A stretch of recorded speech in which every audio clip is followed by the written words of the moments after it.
Rachel Yankey equaled Peter Shilton's all-time record of 125 England caps because she played against Canada yesterday on Sunday. A superb strike, as we mentioned earlier, from Yankee saw England clinch the Cyprus Cup with a 1-0 win when the two sides met back in March.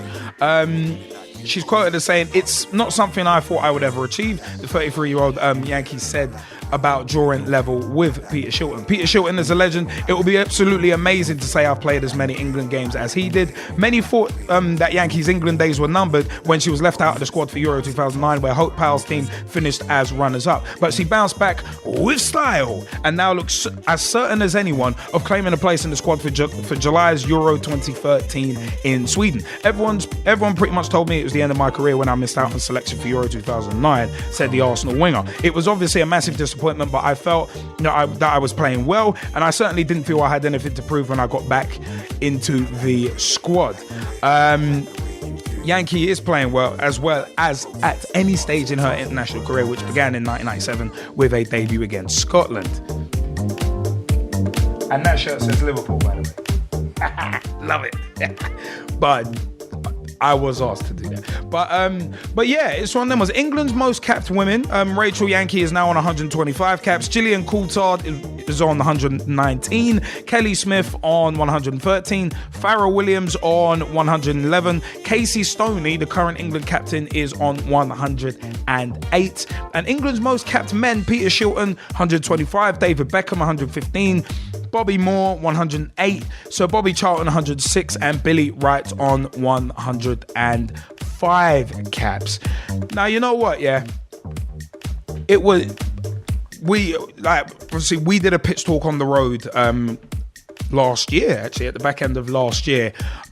Pitch talk at Fair Share Trust Brent. And I personally actually got to meet Rachel Yankey, and she was an absolutely delightful person to meet. She's an absolutely delightful person to meet and have a chat to. So, you know what? On a personal note, and as a player myself, although at amateur league level, from all of us here at Pitch Talk, a big congratulations to Rachel Yankey on equaling Peter Shilton's record. You're going to surpass it, so it's one of them. Was congratulations, and you can check out the video. You can check the video out. Pitch Talk on the road at Fair Share Trust Brent on youtube.com/Pitch Talk in the interviews and special features playlist. So have a look at that. It's got to be said that is one of them. In terms of the women's game, I mean, Rachel Yankey is obviously one of the most high-profile players. And on a general basis, I would say that she is an inspiration, because getting left out of the Euro 2009 squad and then bouncing back and still going strong 4 years later and equaling the great Peter Shilton's record, it's one of them ones. It's an inspiration. It's an inspiration. So hopefully she will be able to continue to inspire. And speaking of inspiring, actually, the Football Blacklist 2013 nominations for this year's ceremony revealed.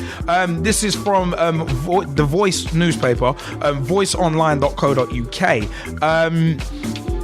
Basically, the article was actually written by Leon Mann at voiceonline.co.uk. Show me a blacklist everyone agrees with and I'll show you a liar. This statement pretty much sums up how difficult it was for the panel to pull together the 30 names of our community's most powerful, respected and influential people in football for the 2013 blacklist. Much of the discussion and debate was about how those with power had used their positions over the last 18 months. Had we heard from our leaders when our community, the black community, needed them most? How did they represent the community? When they did use their influence? The feelings amongst the panel varied, but after some searching debates, we can now reveal who made the cut. The list highlights those at all levels of the game, from people working at the heart of our communities to the administrators sitting at football's top table and shaping the future of the sport. Those who are familiar with the blacklist know, the initiative is not a tool to thank our footballers for what they have achieved on the field. Instead, it is to recognise the contribution contributions off the pitch, acknowledge the different experiences and struggles in finding power and influence in the game, and also encourage young people in our community to become involved in all areas of football. While we proudly celebrate the blacklist, we should never forget that it is about far more than 30 names. It is designed to inspire future generations and bring the community together to review where we are now and how we get to a much better place. So, the panel was Leon Mann, journalist and co-founder of The Blacklist, Rodney Hines, Voice of Sport editor and co-founder of The Blacklist, Jason Roberts, MBE, who obviously plays professional football for Reading and Grenada, Eniola Aluko, who plays for the England ladies and the Chelsea ladies team as well, Piara Power, who is the director of Football Against Racism in Europe, FAIR, Francis Quain, co-founder of Best of Africa Awards and Horizon, Michelle Moore, diversity expert from the Moore Development Consultancy, and Colin King, from the Black and Asian Coaches Association. So the nominees in management and coaching: Hope Powell, Chris Houghton, Chris Powell, Eddie Newton, and Chris Ramsey. So that is in the area of management and coaching. In administration, Heather Rabatz, Bobby Barnes, Michael Emenalo, Clark Carlisle, and Patrick Vieira. In the commercial area, Ray James, Rio Ferdinand, Andy Ansar, A.D. Ward, and Sky Andrew. From the media, Kemi Nzerum from Channel 4 News, Stephen Lyle, Darren Lewis, Natasha Henry, and Stan Collymore, obviously on TalkSport. In the community bracket, Lord Herman Ousley, the chair of Kick It Out, Wallace Hermit, Paul Mortimer, Sean Campbell, and the Soji Sports Foundation, which is run by the Soji brothers. And the players in the off-the-pitch category: Anton Ferdinand, Fabrice Muamba, Rachel Yankey, Vincent Pericard, and Leon McKenzie, and Jason Roberts as well. We'll put out a link into the Skype chat, and we'll also put it into the social networks as well. The 2013 blacklist of influential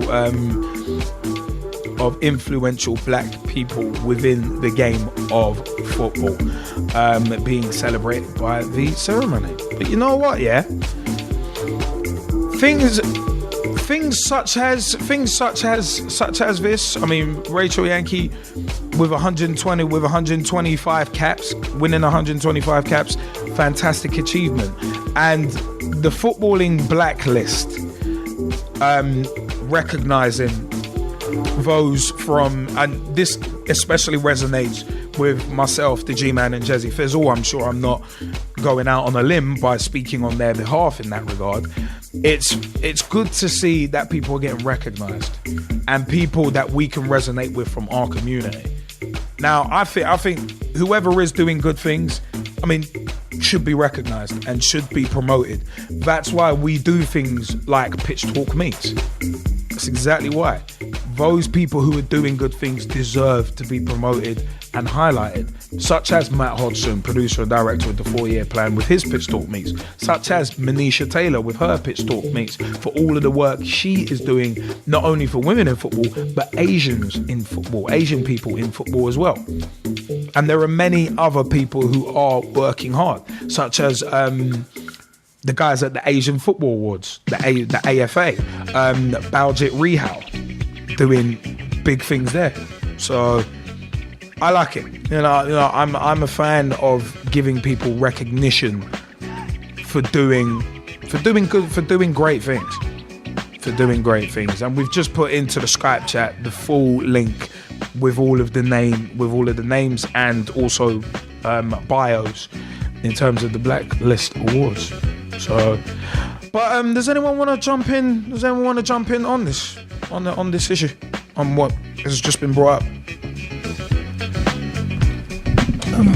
I just want to, congratulate Rachel Yankey first of all, and I know you were lucky bug and you managed to see her. Yeah, she was a very, very cool person. But that is quite a record, 125 caps, not just for equaling Peter Shilton, but in the women's game, setting a bar for everyone else to follow.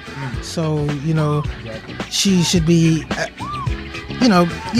congratulating herself and thinking about it as I'm up there with Peter Shilton, but also saying, look, I'm not up there with a landmark on my own inside the women's game. I am sort of the top dog. But also with the blacklist, man, it's like you said, it's just good to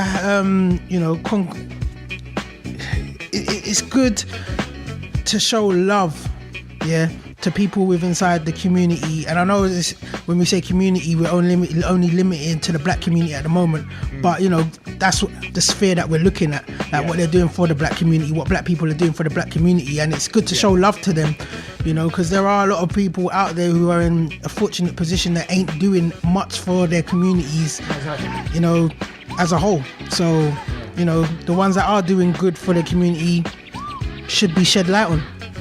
No, exactly. I mean, that's why I think things like the Blacklist Awards and also the Asian Football Awards as well, ran by Baljit Rihal and the guys there. These are important things because it gives people who are doing good things, it gives them the spotlight, in my view, and that's nothing but good. It's nothing but good. I mean, does anyone else want to jump in on that on those topics? Yeah, I just wanted to further the sentiment that both you and the Gman were saying in regards to the blacklist. I think, for right now, this is what needs to happen. And like you was also saying, it's what we do when we do pitch talk meets. We're raising awareness of these sorts of things. So I can only commend them, not only for having the blacklist full stop, but for also, for the people that actually get nominated. Because to get nominated, you have to do something. You have to stand for something. And they're doing just that and making a huge difference. And you also alluded to the Asian Football Awards. So I have to go and say, you know what? It's not just about the blacklist. It's about, the footballing community as a whole, recognizing anybody that does anything to help the community anywhere. Because football is the thing that unites us all. And at the same time, as we say, as much as we're heralding people from ethnic minority groups, really we should just be heralding people. Yeah. That's what it should really be about. Right, yeah. But going on to what we was talking about with Rachel Yankey equaling Peter Shilton's record, fantastic achievement. Absolutely fantastic achievement. And I do agree with the G-Man. She is in literally a stratosphere of her own. That's where she is right now. And it's a fantastic achievement and something that all young footballers, male and female, should look up to. Because here's the thing, right? Some footballers are very, very good. Some footballers are great. And some of those footballers never represent their country. Never. So to go and do it as many times as she has, it's a beacon now to go and say, look, this is what you can do. If you go and apply yourself, push yourself. And you was alluding to it earlier, after being out of the squad, being dropped out of the squad for a major tournament, to come back the way that she has, testament to her as a professional and as a human being. No, definitely. Couldn't agree more. So congratulations to her. And, I think like you were saying earlier, it's not really about her equaling that record. That's not what it is. It doesn't mean that her and Peter Shilton are the same. It doesn't mean that. It just means that as a professional, she played at a very high level. Yeah. And was one of the best to play for her country, and that's why they asked her to play so many times. Yeah. Simply put, when she's in the squad, the team's better. Yeah, and she's being recognised in the same bracket. So it's one of them ones. You could say that for the women's game, it's like Peter Shilton. Sorry, for the men's game, Peter Shilton is like your Hulk Hogan, and like Rachel Yankey is like the Steve Austin, the Stone Cold Steve Austin. Be one of them ones in terms of being on a par, in terms of big, huge names. But you know what? Bugger it. Legends in the game. Legends in the game, and I don't think I'm throwing around that word without merit in terms of Rachel Yankey being a legend in the women's game. for what she's done and continues to do. Not even just in the women's game, in the game in general.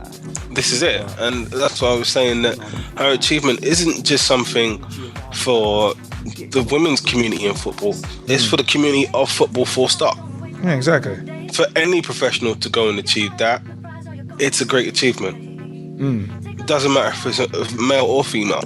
Oh, okay. And I think everybody in the footballing community should stand up, recognise and salute her to go and say, you know what, congratulations. And now what we're looking for is for the next generation of player to go and do the same thing.